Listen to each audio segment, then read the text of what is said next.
আমি কখনো আমাদের মধ্যে বিরোধ বা বিবাদ দেখিনি। যখন মারামারি করেছি, ঝগড়া করেছি, তখন আমাকে আমি যে খুশি দেই তখন ওরা তাকে খুশি দিয়েছে।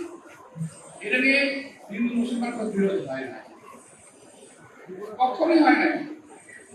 নিশ্চিন্তে বলতে পারি, নিশ্চিন্তায় বলতে পারি, নির্ভয়ে বলতে পারি, প্রমাণ সহ বলতে পারি, এই বাংলাদেশে বিশেষ ঢাকা শহরে আমি যেটা বললাম, যে সমস্ত হিন্দু ভাইদের সঙ্গে আমি বড় হয়েছি, তারা আজকে অনেকেই বাংলাদেশে নাই, অনেকে মারা গেছেন, অনেকে ভারত চলে গেছে। তো আমার দুজন বন্ধুকে আমি অনেক অনুরোধ করেছিলাম,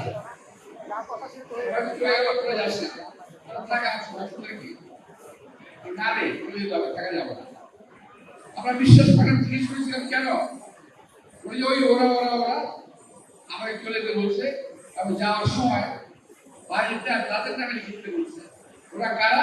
এরা সব ছিল আওয়ামী লীগ। আপনারা বিশ্বাস করতে পারেন, না করতে পারেন, যদি প্রমাণ চান আমার আগে আসেন, আমি প্রমাণ করব যে হিন্দু ভাই যারা চলে গেছে সে তাদের বাড়িগুলো কারা দখল করেছে। কোন বিএনপির লোক দখল করে নাই।